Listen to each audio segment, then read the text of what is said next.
The views, comments, and opinions of the following program do not necessarily reflect those of Morris Media Studios, MorrisMediaLive.com, or its affiliates. Listener discretion is advised.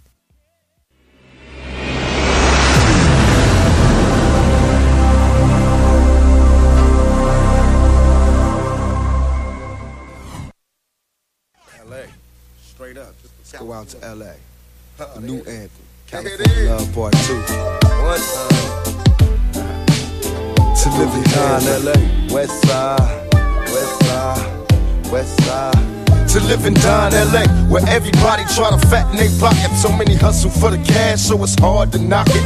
Everybody got their own thing, currency chasing. Worldwide through the hard times, worrying faces. Shed tears as we bury brothers close. Well, hello. God bless your community family and welcome to Gang Talk. I always take a moment to appreciate the message of our introduction music, as well as to respect and appreciate the fact that not only do we have a disclaimer, but it's said in such a sweet way that I can't complain, because the truth is we need a disclaimer for the things that we talk about and the truth that we tell. We're not trying to make it personal. We're just serious. And so God bless you, community family, and thank you for listening to Gang Talk. And we appreciate you, your sensitivity to this very devastating talk. So if you're listening, welcome, and thank you for caring enough to pay attention. So tonight, things have kind of changed, as they will do sometimes, and our expected guest, I find out through tonight's guest, our expected guest is on an airplane somewhere. I'm not even sure where, but he called our dear friend James Farmer and asked him would he sit in for us tonight. So, James, I just want to welcome you to a live interview this time. Thank you for having me. Thank you for coming. And, the first thing we have to do is thank our guest from last week. That's always a practice. And we're just so appreciative of Candy Lewis and the young ladies that she brought last week to talk to us about bullying. Because bullying is a real issue. And as African Americans in this country, we kind of operate from bullying from a higher source. Not just the schoolyard bully, but the pressures of being a black man in this country have been very dangerous. They've been very dangerous. And so we had a very candid conversation about the subject itself. We're going to continue to talk about that because we believe that it's part of our present traumatic stress disorder. We don't call it post-traumatic, it's present traumatic stress disorder. And so James has come in because he's been on the front line for many years. And I met you, actually, James, through Vicki Lindsay at vigils we were doing all around the community and in Compton. And you were one of the few spiritual leaders willing to follow us around. And so it didn't go unnoticed. And folks like me are grateful to have your presence in this work. So would you like to tell us a little bit about your background, whatever you're comfortable with, and tell us what brought you into this side of the work? Well, first I'm going to say appreciate you having me, and it's people like you that keep me motivated out here on the front lines, because you've been out here not just talking the talk, walking the walk, and a lot of people just talk it. So I'm going to thank you also as well. So I met Vicki Lindsay, back when I've been promoting peace for a while, but when they had the 100 days, 100 nights of killing, I was sitting in my garage and I was like, man, I got to do something. What I'm going to do? So I started talking to the Lord about it. I'm like, God, I got to do something. What can I do? And he hit me. He said, social media. I didn't have no Facebook or nothing because I was one of those out the penitentiary said I wasn't going to get no computer. I ain't going to have no nothing. And he was saying, you got to get on social media. Right. So I started 100 days, 100 nights of prayer. And that's where I ran into Vicki Lindsay at one of the prayers, because every day I would be at a different location where a homicide would happen at, praying for the family, praying for the community. Right. And like I say, it was supposed to be 100 days, 100 nights. I ended up doing 340-some days straight. Oh, yeah. And then the devil tried to get busy and change my work schedule because it was fitting with my work schedule and everything. So about the 340th day, I think I went to nights. So I had to kind of like bag up to go to work, but I was still, doing the prayers. So, and that just show you how God worked. I thought it was just going to be 100 days. I didn't even know it went that long, 300-some days. I'm like, man, I done been coming on these corners that long. And some days I would be the only one on the corner, me and my little son, me and my wife, and sometimes the families wouldn't show up because I would try to get to the location the next day after it would happen. If I would see it on the news that night or that morning, I would put it on my page. I'm going to be on this corner at 6 o'clock, and 6 o'clock was my time. So I met Vicki Lindsay, going through Compton, going through L.A., going through Watts. I was going throughout the whole city. Earth was my turf. I didn't have no boundary where I wasn't going to go and pray for the family. Because I like to tell people all the time, Mama and Grandmama prayed for us, and we didn't have enough sense to pray for ourselves. That's right. Now I know better. I'm trying to do better. We didn't know any better. And actually, that was taken from us because to be very candid about how we got here, it's all the drugs. Yeah. It's all the drugs. It's that crack cocaine that showered and consumed our community that nobody understood. It was a poison that was killing us for money. Nobody understood that. We just saw the money, a land of freedom, friends that thought they were large and in charge, bought their mamas a home, and, it's just been that nightmare. And as a residue, we have the violence against ourselves and our children born into this cycle. Because, James, I appreciate you thanking me for my work, but I had the same passion that you did. There's something wrong in this, and we owe it to ourselves to try to make a change, and that's what had me moved. And the gift here, you have a testimony, not a guestimony. And I want people to understand that it's a testimony of knowing and experience, not guessing about this. And certainly not disrespecting it or misusing it. And those are things that are so valuable when you work on this level. We need the sincerity of those that have put themselves out here, and you have shown up over and over again, and more than proven yourself over and over again, committed to trying to change things. Well, most definitely, I totally agree because, like I said, I go wherever the prayer is needed at, wherever the location. My background, I grew up on the east side, when I was in the life gangbanging. And I wasn't afraid to go nowhere as a gang member. How am I going to be afraid as a grown man doing the right thing? See, and that's where a lot of people get it twisted that they holler, I can't go here, I can't go there. Yes. That's because you're straddling the fence. I'm going to go wherever it is I need to go to pray, and like I always say, if somebody drive by and shoot up the prayer while I'm praying, I know where I'm going, because I'm talking to God when you come to do some damage. That's right. That's right. And that's so, true. That's true. That's how I look at that, because a lot of times, when we live that life that we're living in, we think that we're supposed to wake up every day, even though we was taught as youngsters that our parents raised us right, because when I was raised, you didn't disrespect the church, you didn't disrespect old people, and you didn't do nothing wrong to kids. Now these youngsters just got it twisted. They writing on the church walls, they cussing old folks out, they, abusing children. So we got to get back to teaching. I like to always tell people, because people always say, the worst thing you could tell me is when I say, man, look at this youngster over here doing wrong, man. I'm finna go say something to him. The worst thing you could tell me is, man, don't even waste your time talking to him. He ain't gonna listen. That is the worst thing. That's the worst thing you could tell me. That just turns me off right there. Me too. Me too. How he ain't gonna listen if you don't try? I got to go try because somebody told me something at one time. Whether I listened or not, they told it. And a lot of times, I hear my mother a lot with some of the things I do and say now.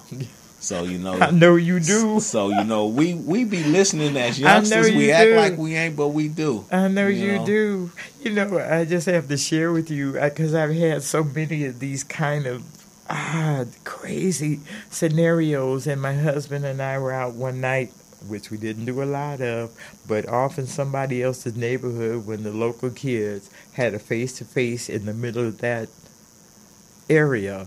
And they were about to throw down right there on the spot.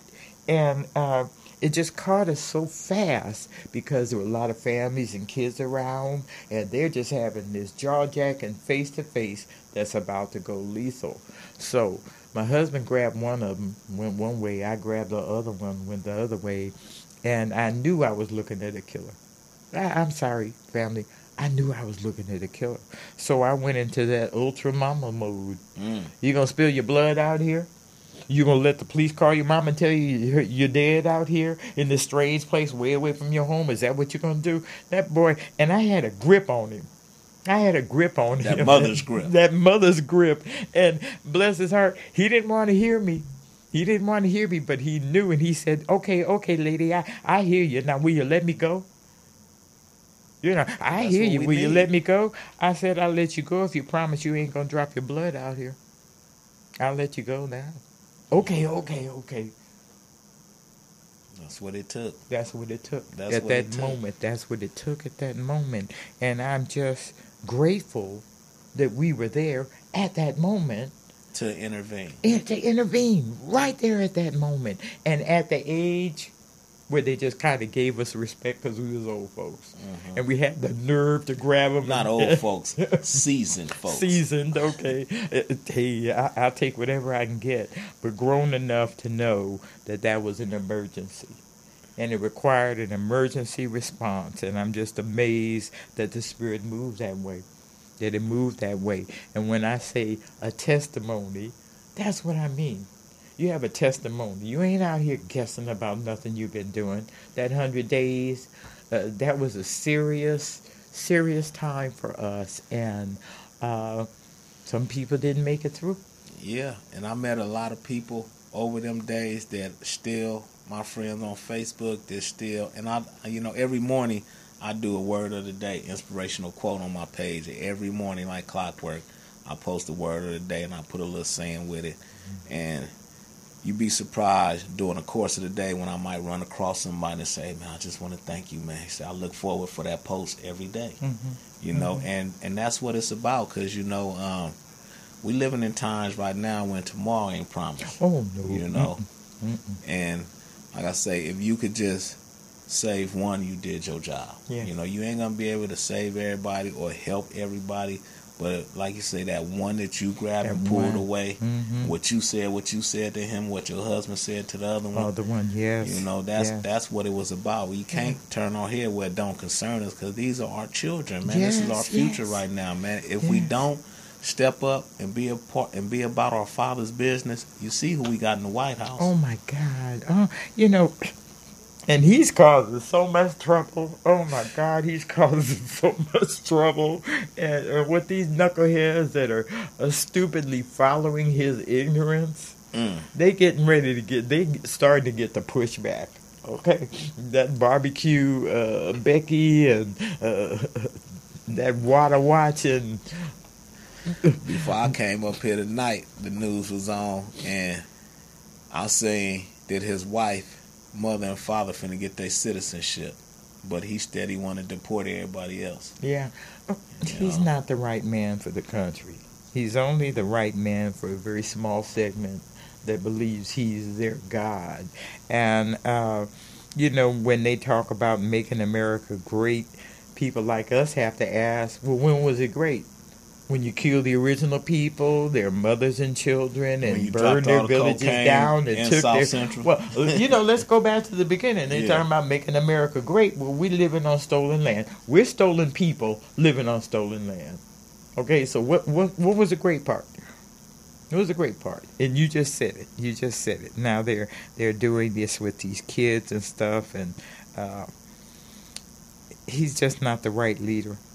He's not the right leader for all the people. Let me put it that way. He's somebody's leader, but he's not the leader for The all rich. the people. He's the leader for the rich. Yes. And they turning on him now. They turning state's evidence and everything on him. You know what? It's the corrupt people that really need to be scared, because as they investigate him, I want them to catch all the Congress people that was caught this week with that insider trading. Yeah. And how many of them have been paid off by these PACs, to do dirt to the American family working for us, because I just can't listen to him. I won't listen to him. I got no reason to call him by name, because I don't recognize his authority. I don't recognize it. I don't respect him, and I don't recognize him as the authority. So they've got to figure out what they're going to do about that, while we'll be figuring out what we're going to do about us. Because right now, James, my eyes are on Chicago. Yeah. Not just on my neighborhood and the killings that happened just a short while ago, and we haven't gotten over the others, but Chicago is where L.A. used to be. The violence that's happening in that city is just out of control. And I actually am starting to call folks by name. You dropping names now? I'm dropping names now. You wasn't dropping names. I'm dropping names now, yeah. And I'm calling out our entertainers, really. Okay. I really am. Years ago, when Talib Picante, the 7-year-old Talib Picante, was killed in the back of his mother's car, Game paid for his funeral, and Kevin Hart sent out a message to ceasefire. So they saw it. They interacted with it. We need them all to be interactive about this, and let's get into Chicago with some word. Come on, Chicago. Come on, President Obama. That's your hometown. Okay, Jay-Z. That's your hometown. Okay. See, so I'm calling out people from Chicago that really ought to be saying something about this. And I'm really calling out all of them, not just Jay-Z, not just Barack Obama. Greg Mathis, you videotape in Chicago. We know you're from Detroit, but you do your business in Chicago. So we're calling on those three powerhouses to say something, not the silence. While we're debating over football players standing for the anthem and stuff, and our kids are still dying in the street, we ain't said a word about that. Not a word. We just had one the other night in front of Dorsey High School. That's the one. Yeah. And right now I'm working on a piece that I'll, trying to put together. In fact, you was with me Monday, and I was telling people, when I was talking to people, I was saying, I got a group that I put together that I call The Crew. The Crew is an organization nobody want to be a part of. Right. The Crew get 10 to 50 new members every day. The Crew is worldwide. And it's not a black thing, it's not a white thing, it's a us thing. Yeah. And so right now I'm putting a piece together. I got a video guy lined up, supposed to shoot a short little segment on and try to push it to one of these major networks and take it worldwide, because the Crew story needs to be heard. It does. I agree with you. The pushback for us is our own apathy. See, we don't understand. That's hurting us more than anything. We won't even come unified about the police that are killing our kids across the country. We'll yik yak, oh yeah, I don't like that. We'll get on Facebook and hit the angry button, but then that's the end of it. That's it. That's it. And I've started to ask, don't these Black Lives Matter too? All lives should matter. Well, I'm being personal. Yeah. I'm being selfish, see, because we're suffering from the fallout from a crack epidemic that damaged our neighborhoods, broke our families, gave our children nothing to be born into, and that's somebody else's work we've been doing. On ourselves. And so, the Klan, every time a black man kills a black man, they celebrate with the 25-year-old scotch and a Cuban cigar. Well, I try to educate as much as I can. I go to the jails a lot and teach the inmates how to do their resumes and look for work and everything. And I went to a parole meeting, and it was all lifers that just got out. And I'm looking in the room, it's about 50 to 60 guys in there, all just did 25 or better. So I'm like, man, this is different than a group of people I'm used to talking to. So I said, I need to change my approach.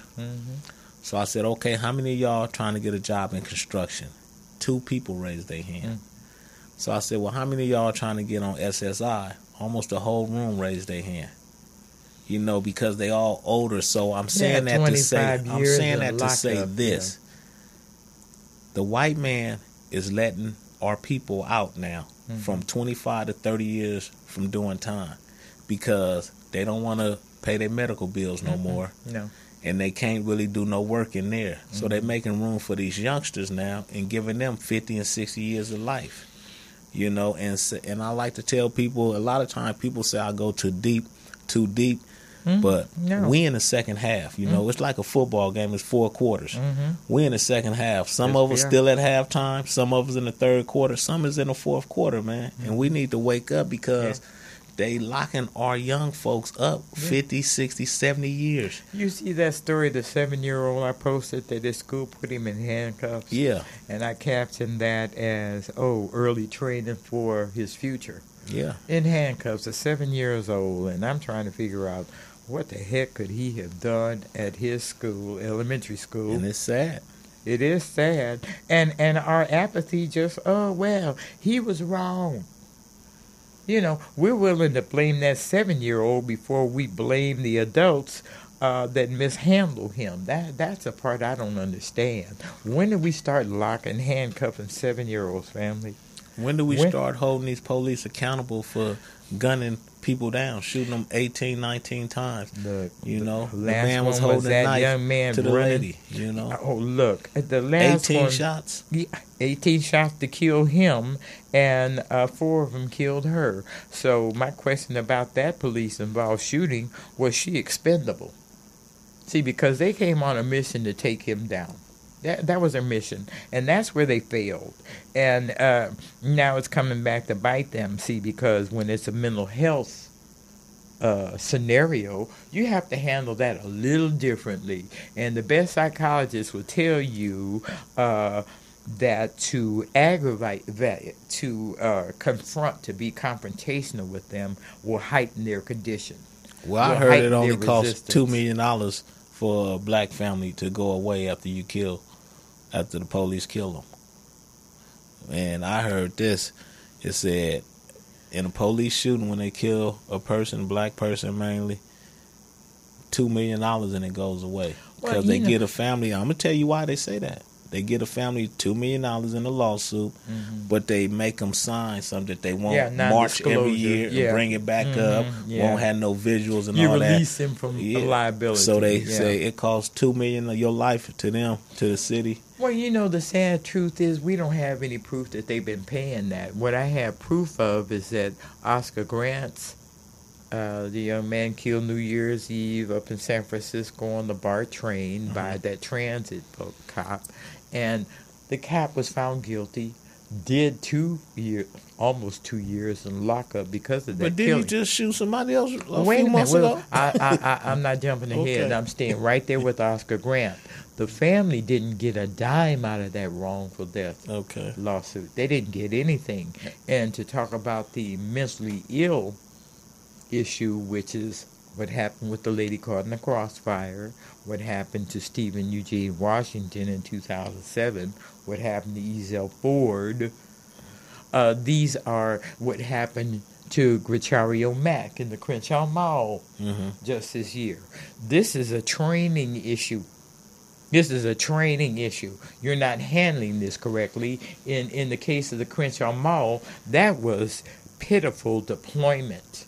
If you got the call that you have a man that's having some kind of mental breakdown and you don't find a way to contain his movement, you just come in here with a direct approach like they did with the lady caught in the crossfire. They did a big old circle, armed and dangerous, and pointed at the one they're intending to kill. That is so aggressive. It brings up the resistance from the one you're really trying. So, it's a very tricky thing, and their training needs to be better than that. And I've seen them do a homeless man. Shows you how different. They had the same semicircle around this homeless man with a machete, but everybody in that semicircle had a beanbag gun, and they kept hitting him with that beanbag till he fell. Now the difference was he didn't have a victim by the throat. He didn't have a victim with a knife at the throat. But that's the way they did it. They kept approaching him, and where they failed with this lady, when they came in, she was over here, he was down there. Why didn't they remove her first? You see, they failed her from the very beginning of that conduct by letting her sit there, and here he comes, and she's the one he grabs, and she ends up dying.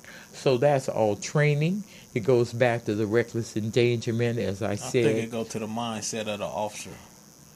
But you know what? The training should have told them you don't have the license to go there and just shoot. Because I remember seeing one on social media. The guy was beating the police down. They didn't shoot him. I mean, he was working him, flipping him, and everything. A non-black somebody beating the police down. We're whooping him down. Well, you know, the truth is more non-black folks kill law enforcement than black folks ever do. And you seldom hear of a black person killing law. You seldom hear that. It doesn't mean it never happens or it's never happened, but you don't hear that very often. It just doesn't happen. It's always the other way around. We're running away. We end up with bullets in the back. And the worst that I've seen lately was a young man running and begging for his life. Okay. Begging for his life. Please don't shoot me. Please don't shoot me. So that video came from the officer's body camera. And what are we going to do about that? Well, somebody said, well, he should have stopped. I said, well, maybe he thought running and begging for his life would help him. And that's sad because we teach our kids to, when the police pull you over, keep your hands in plain view, and we used to say pull over in a well-lit area, but that don't make no difference no more neither. Does it? Did you see the video of the two young people that handcuffed themselves to the steering wheel? I'm telling you, it is nothing gonna work. It's funny, but it's not funny because it's funny, but it's not funny. Yeah, because it's sad, and now when you find yourself when you need help, you hesitate to call the police. Yeah, well, you know what? When Chris Rock says, every time they pull me over, I have to wonder if this is my last day. When Chris Rock, this famous comedian, been around forever, makes a comment like that. See, and when you see an outstanding man like Professor Gates treated as a criminal with his own key in his hand, going to his own house in that pristine neighborhood he lives in, where his house address is 12. There's 1, 2. His house number is 12. And you mean to tell me you got a block with less than 1,000 in the address? You know what I mean? He's number 12. And you don't know who lives in house number 12 on this block? Are you serious? And he's the only black man on the block, and he's a professor? Really? Come on. You playing with us. You playing. And look, our apathy is allowing this to continue. Our apathy. We are not fierce enough to fight our own battles. And the shame that brings you and me here, we're busy fighting amongst ourselves as if there's some victory in that. And that the killing at Dorsey, that shooting. What did that accomplish? What did you gain? What did you win? We just got 2 more mothers added to the crew. Mm-hmm.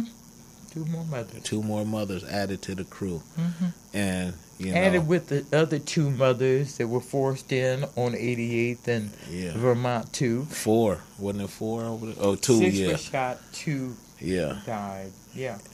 And this is a message. Look, we don't mean to be just beating on Los Angeles, because God knows we have certainly come a long way. Since I started, the homicides are nothing like they were back in those years. But still, the sad reality is that people were killed. Somebody killed them. We need to put the spotlight on the neighborhood that caused that. It's okay, and I don't mean okay. It's acceptable to honor and mourn the deceased, but we really need to put the spotlight on the neighborhood that caused that. Well, for the far as Dorsey, if you recall, they had football practice and cheerleader practice going on across the street. You had parents was coming out from cheerleader practice. You know, and why would you pick that as a time? Exactly. So for us to spotlight that actual neighborhood area, but and it goes back to the mindset. Spotlighting the shooters. Yeah, and that's what I was going to say. It goes back to the mindset of the shooters, and I like to say this all the time, and a lot of people get mad.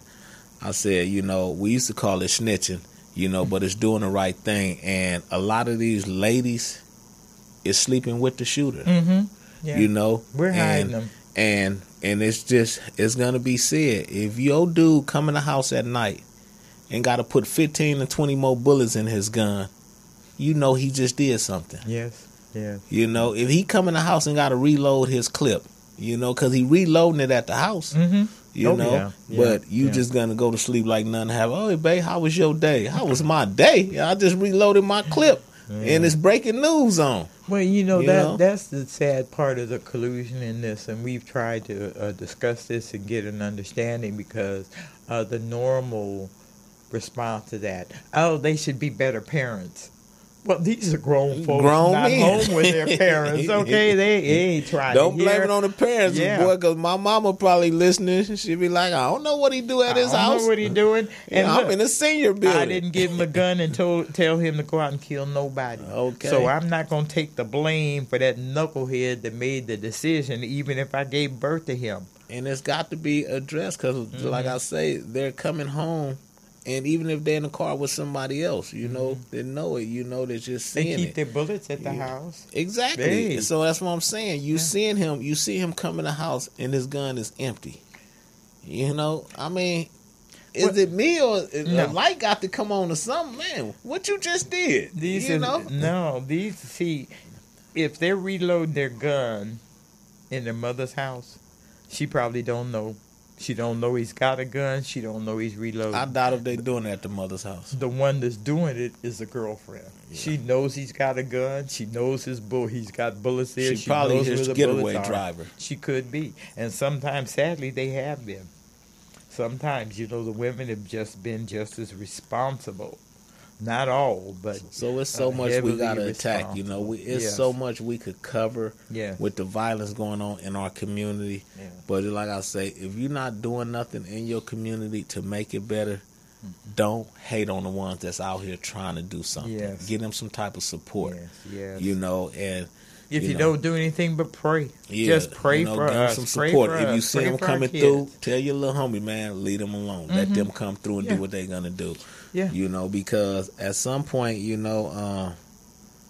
sad to say, the triple OGs ain't gonna be here forever. And we live in a state right now to where if it was up to our youngsters to get out here and march, they not finna do no marching. No, they're not gonna do that. That's why. We still got you out here, because these youngsters won't come out here and do it, But it's the ones like you that's got to give us the material and equipment to show us the right way to do it, And we got to pass it down. We need to have a meeting in a big hall. See, because you know what I'm looking for? I'm looking for the fellowship of the brotherhood that ceasefire was when it first started. Yeah. And I think people like me, outsiders, came in and kind of watered that part down. Because when I first joined, the brotherhood was meeting and they was headbutting in that room, but it was talk, and it was serious talk, and they was trying to come to some kind of understanding. What are we gonna do? What are we gonna do? And so this is the conversation I'm looking for: 60s, the 40s, the 20s, the 30s, the Pyrus. Y'all need to have that grand meeting. Like Minister Tony and Game and Snoop tried to have. That was just the beginning. The problem was it was all presentation. conversation when you really need the conversation. You don't need a presentation. You need a conversation. Well, I say it like this all the time. They killed Tookie for a reason. You know, and people don't like to hear it, but sometimes you need to hear the real. Tookie was a Nobel Peace Prize writer winner. Was trying to promote peace out here because he started this gang stuff. One of the ones started, but he wasn't condoning it no more. So he was eligible to come out for parole. But the white man said, if we let this bleep out, you know, that's job security for us, you know, because he was coming out here like, look, man, this ain't where I wanted this to go when I did this. And people would have listened. They would have listened. I mean, why they didn't kill Charles Manson? Man, huh? They let him die in there on his own. Yeah, you know, he should have been executed. Now, somebody gonna get mad about that, but I'm just telling the real. They killed Tookie so he wouldn't get out here and promote peace, man. Yeah. Because right now, man, their biggest fear is the Crips and the Bloods and everybody coming together. Well, you hit the core reason. It's an economic thing right now. It's economic.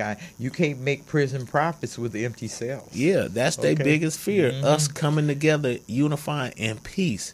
So they say, you know what, we need to execute this man. Yeah. See, because look, if we come to peace, we're not going to be going to court.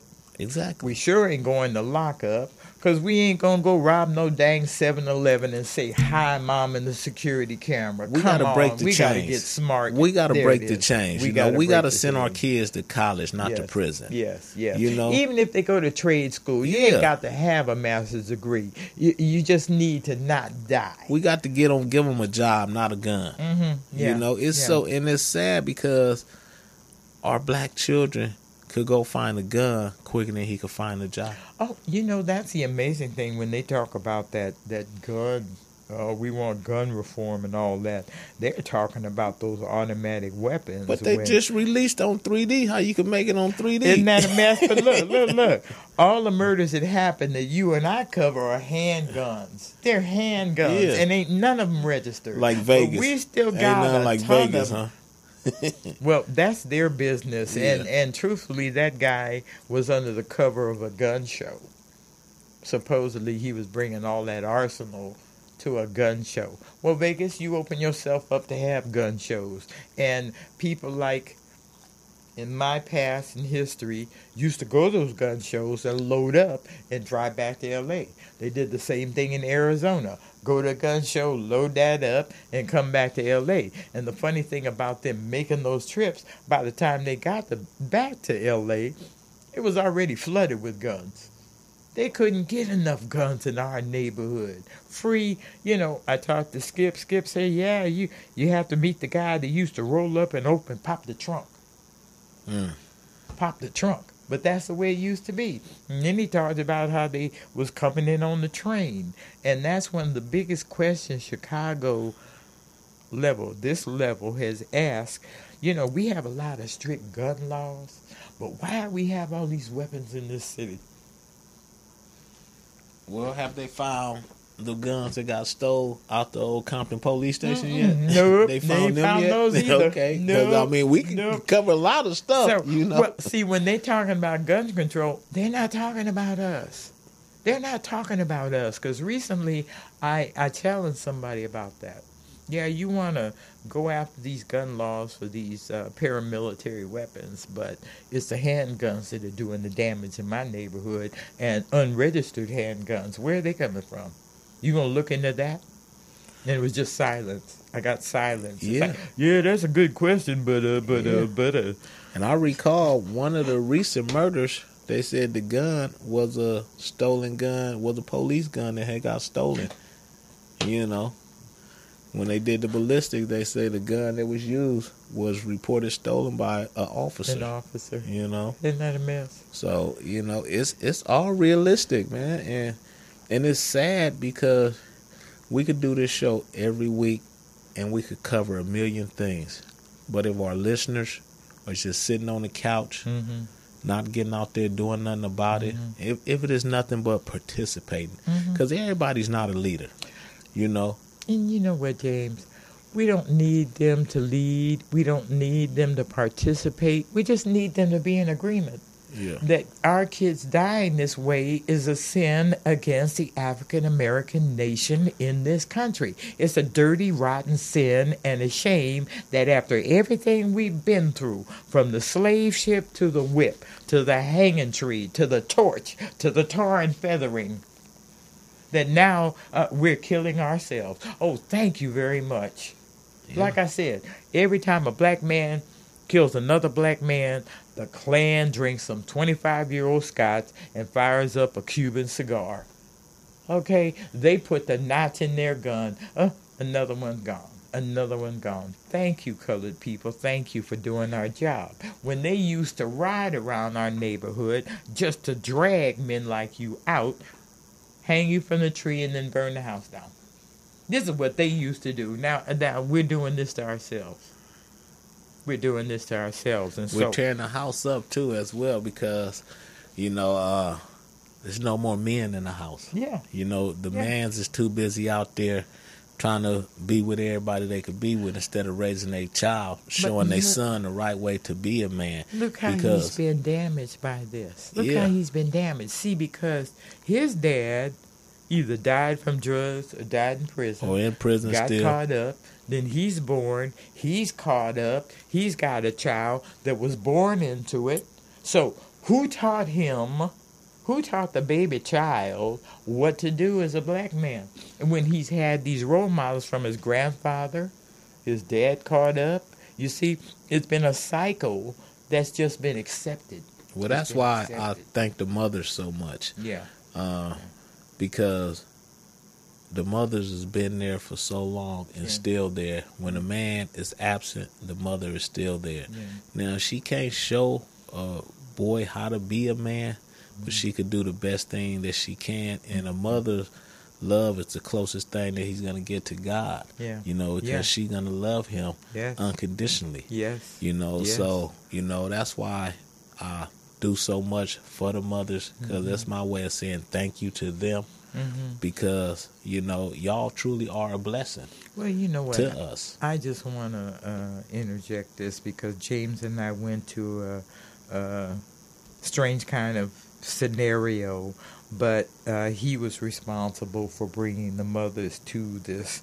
And we sat in a circle, and as they told their stories and the tears started flowing, it became very, very emotional, but so truthful and heartbreaking to hear them talk about their precious children being murdered.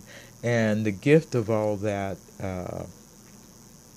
trauma, very traumatic talk, was in the end, James, when you represented for the men and made that apology to them. I don't think you understand how powerful that was to hear those words from you, when normally, Skip jokes about it when the mother start talking, he want to go check the oil in his tires. Let me out of here. This is too hard. And we understand that. But not enough men have embraced that truth, that there is sorrow in our mothers, and they are owed an apology from the men that we birthed and raised and loved unconditionally, that to send them out to become a man of the world, he's decided his life it's been determined that his life is going to be short term.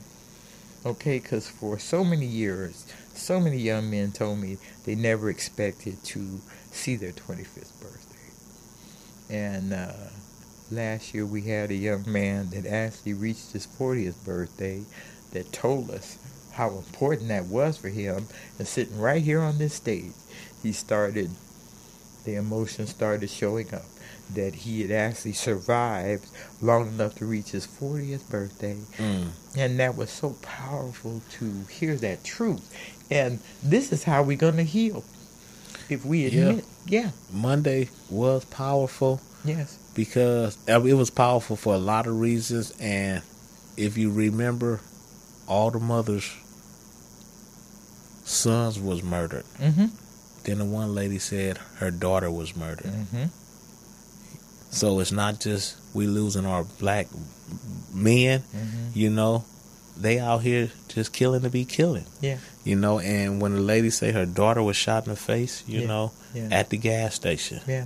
You know, and it's sad because, like I say, a lot of times people say I'm deep because I go deep.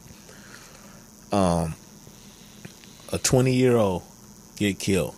15 years go by, he would have been 35 years old. Mm-hmm. So now we done lost 120-year-olds, and 15 years from now, Mm-hmm. now this 35-year-old lady now, 15 years later, she got to go get her what we call a sugar daddy or a youngster, because ain't no more 35-year-old men for her. No. And then we judging her now. Yeah.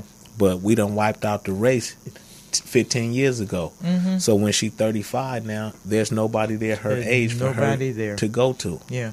So she either going to get her a 50-plus-year-old man or get her an 18. So now the mama who got this 18-year-old like, girl, my son only 18. You 35 you better years get old. away You a from him. cougar, Yeah, you know? I would. Or You he better with a get away from 50-year-old. him. You Yeah. calling him a sugar daddy now. Yeah. But, and like I say, I cover so many different things that people don't really relate on until they, and I tell them, let me finish what I'm going to say before you respond. Because an old dude told me something a long time ago. And he said, I'm going to tell you something, man. He said, when you figure this out, you ready. And he said, the next words come out my mouth is going to be what I want you to hear. And he said, when you ready to hear, say, okay. I said, okay. He said, if you wouldn't have never opened your mouth, I wouldn't have knew you was stupid. And that made so much sense to me.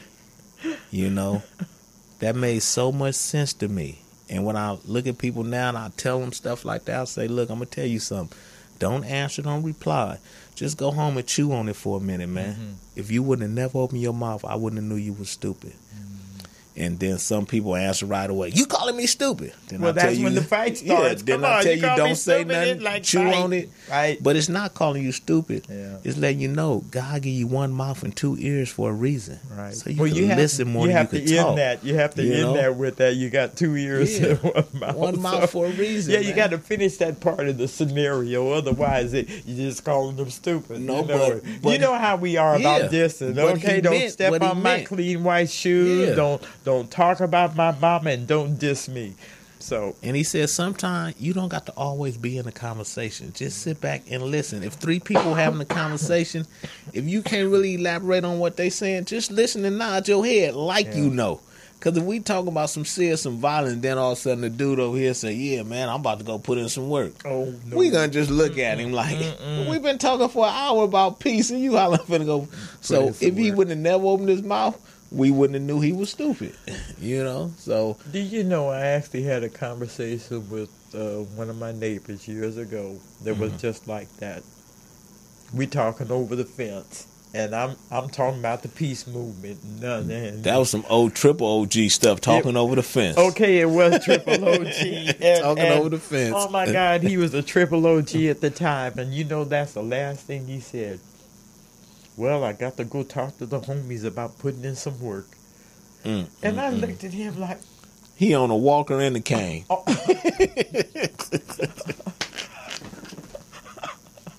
It's like, okay, time out. That's like taking an Uber to go put in some work. It's just one of those moments. It's like, what? I know you looked at him and like, all right, this conversation is over. Yes. And tomorrow we will not be meeting talking. Well, you know what? The truth is, because we was talking over the fence. I knew I was going to be seeing him again because I've seen him a lot before, and this ain't the first time we had this conversation. It's just, that's the way it ended that day.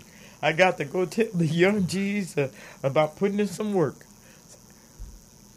Did you really say that to me? Did you really? And like you said, he was on a cane and a walker, and that's... I can't believe this. So this has been very confusing over the years. The blind leading the blind. Some, like you understand, you and Skip and the men that I work with, you found that this has been a big old dirty trick against you. Yeah.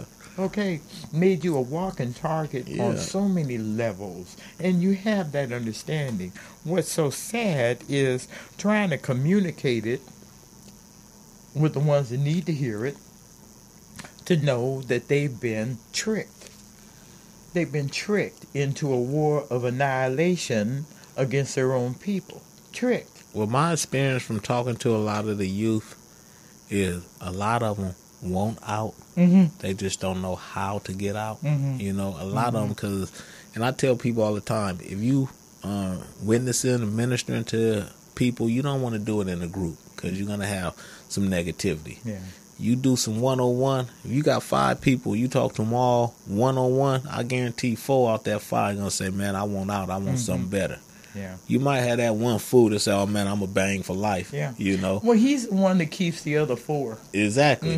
That's why you want to get on one-on-one because, you know, in doing this work, you know, and I see it all the time, Skip will tell you, Taco will tell you, all of them will tell you, man, the majority of them want out. They want out. And I a lot know of that. them look up to the cats like us because they say, man, I remember you were so-and-so.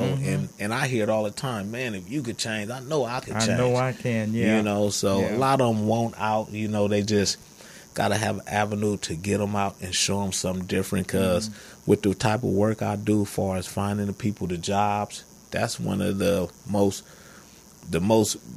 beautifulest thing that I experience when I see a guy and say, oh man, I'm still at that job you sent me to 4 years ago. I'm this. Man, I'm in the union now, you know, and I'm like, man, good looking, man. That's, you know, and like I say, Skip will tell you the same thing. That's one of the blessings that God put us in a position to be able to help our people. Absolutely. You know. But then, too, the truth of that, he's got to be a willing vessel. Yeah. It can't be half-stepping. It can't be, oh, I'm going to use you and get this money. No. Yeah. You got to really commit that you want a life. That's really what you're giving them, a chance to live and have a profession that will sustain them. Yeah. You see. Take care of their family. There it is. There it is. Be able to raise good sons and show them the way to survive in this world, in the real world, not in this fantasy, gang violence, temporary,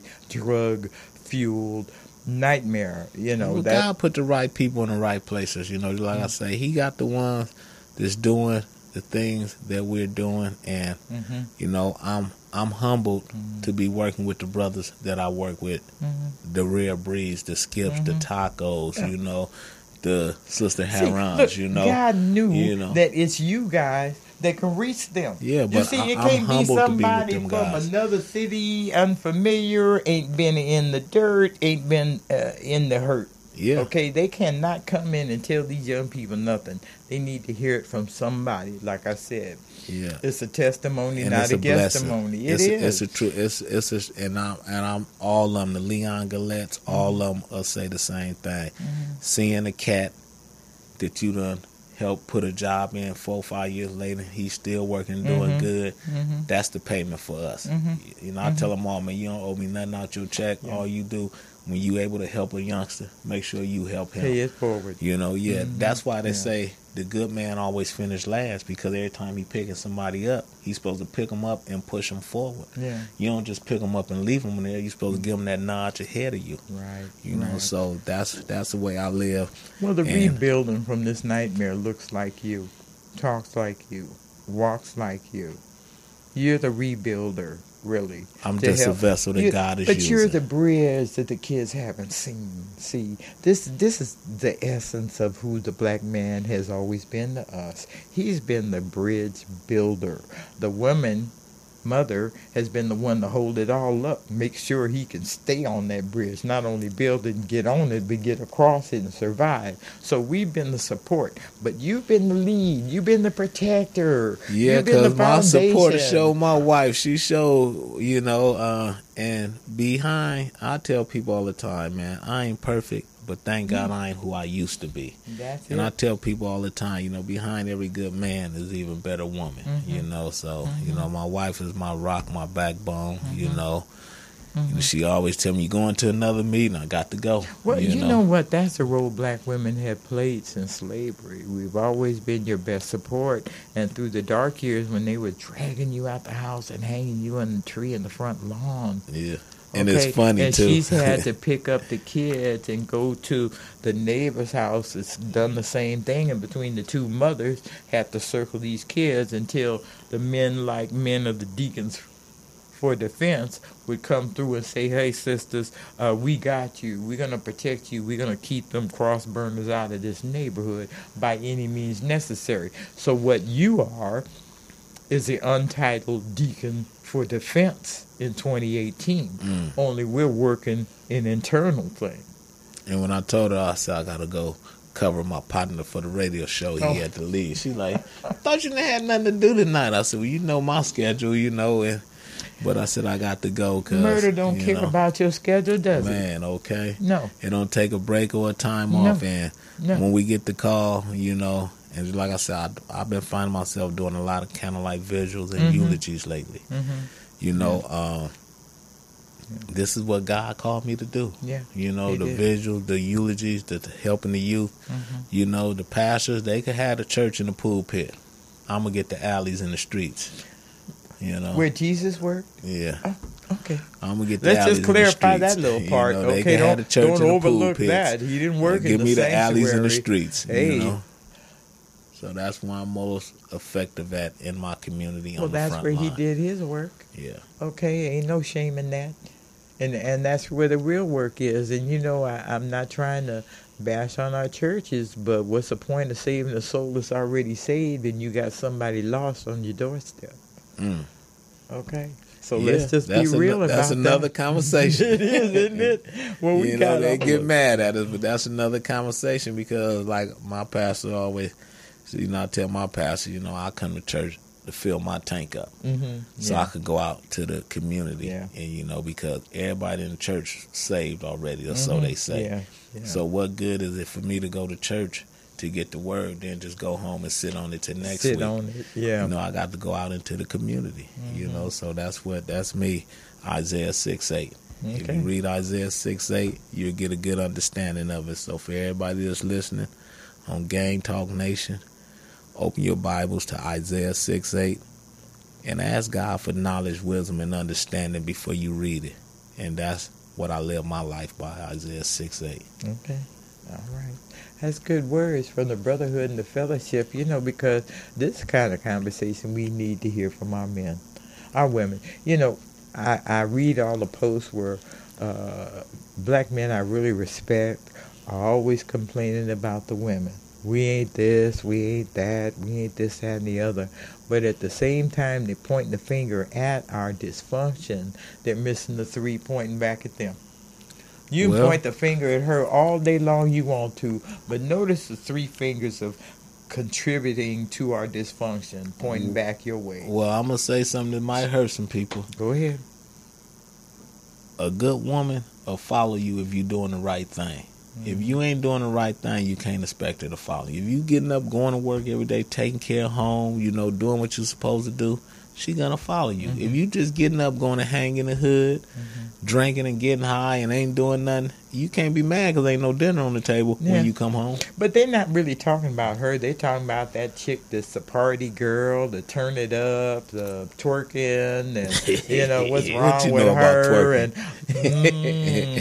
y'all didn't hear that. She talking about twerking. Man, I've seen some ugly stuff online. It's like, why are you doing that? Oh my God. Okay, but it's a lot of stuff, and my assessment is this dysfunction on both sides, male and female. Yeah, yes, most definitely. God knows you guys have been stressed to the max, and I know the women have been stressed to the max watching it.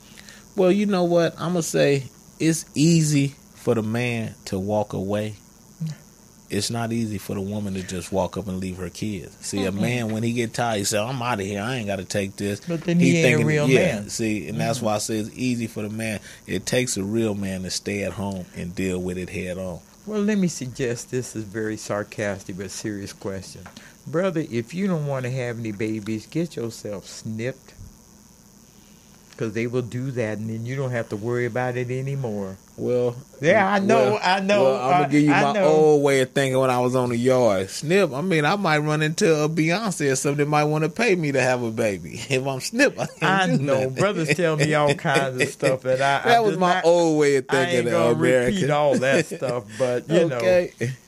That was my old way of thinking. Well, we got 30 seconds for you to say your last words here. Well, I just want to first and foremost thank God for allowing me this opportunity to come and just share some heartfelt words with the community, with America, because it truly was a blessing. I thank you, and I look forward to continue to working with you.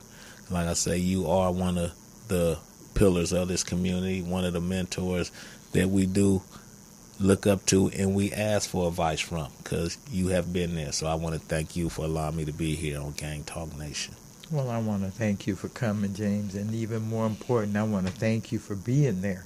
Not just providing lip service, but providing your spirit, your heart, your work, your passion, your concern, because that's what we need, and we don't have enough of you. So if I ask to clone you, don't be surprised. Well, I think I'll be back next week, I think. But I'm going to just stand in the corner because it's going to be powerful. Have your tissue next week, Gang Talk Nation, because it's going to be powerful. Yes, it is, but we're really going to come next week and talk with a mission. So God bless your community, family. Thank you for listening. Keep your head to the sky, and Gang Talk will be back next week.